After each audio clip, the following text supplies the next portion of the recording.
Welcome to Trade Pro. It's currently Wednesday, August 3rd, and it's time to check out what's happening with Bitcoin, the S&P 500, and the dollar currency index. Where do they stand? What is likely going to happen next? So let's talk about it. Starting on Bitcoin here with the daily time frame, and right now, not a lot has changed in the last few weeks. Essentially, we're looking at a large sideways consolidation, which could be an accumulation as well.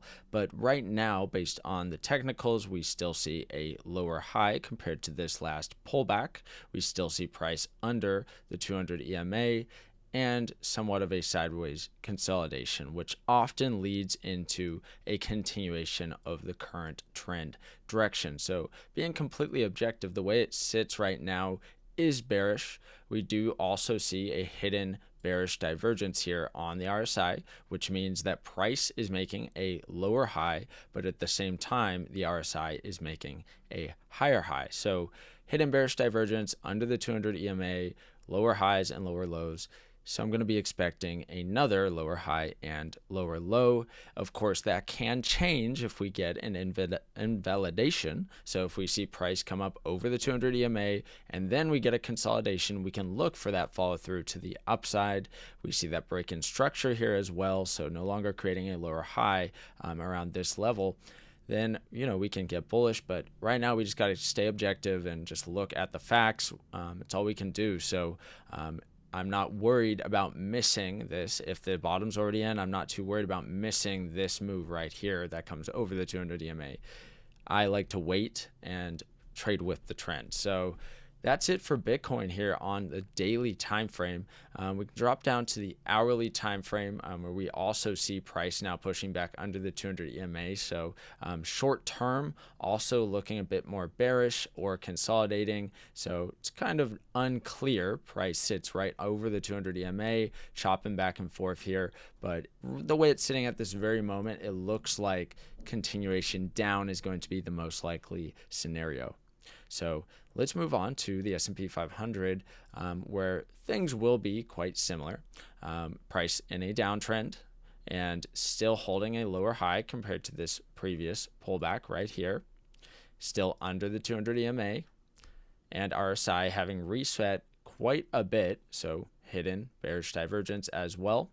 Of course, the bottom can be in, but I'm just saying from a daily time frame perspective, this offers a more attractive trade to the short side than it does to the upside from a technical point of view. So good risk to reward ratio here, as there's a very close level of invalidation. So most likely looking for continuation down here on S&P 500. And same thing as Bitcoin, things can change. We can pop up over here, over the 200 EMA, get a consolidation, and then get in on, looking for that next consolidation and continuation move. So let's move on. We'll go down to the hourly, just like we did for Bitcoin, where we actually do have a bit more of a bullish picture here.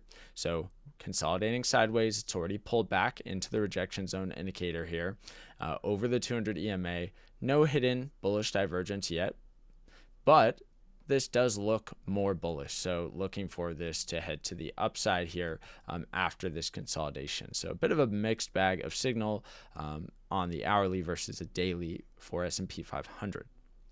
Now let's go to the dollar currency index, which we, of course, see a lot of correlation between dollar currency index, S&P 500, and Bitcoin. And essentially, if the dollar is going down, often we see Bitcoin and S&P 500 going up, at least on average. That's quite a correlation that we do see very often. Now, if we take a look here, this is in a strong uptrend, of course, and it is pulled back right now. So this would offer a favorable position to people who expect continuation up. If we're going to get that continuation up, this would be an area where people who are entering into long start scaling in with the expectation this will continue up. Although, of course, if we see this come under the 200 EMA, start breaking down these higher lows, stops creating higher lows and higher highs, then we get those clues that this may be reversing. Okay, but right now the most likely scenario is still a continuation move to the upside. Let's go down to the hourly, where we still see price under the 200 EMA, although not a lot of clarity here, having popped just up over the 200, pulling back into the rejection zone indicator. So there is that potential that this is a higher low and it's going to go up for a higher high. But I just wouldn't want to trade this right here on the hourly. It's just not a very clear setup at the very moment. So going to be skipping this one here. Okay. So that's going to kind of cover the state of the markets right now, looking for continuation moves until we have our invalidations. All right. Thank you guys for watching, and have a great day.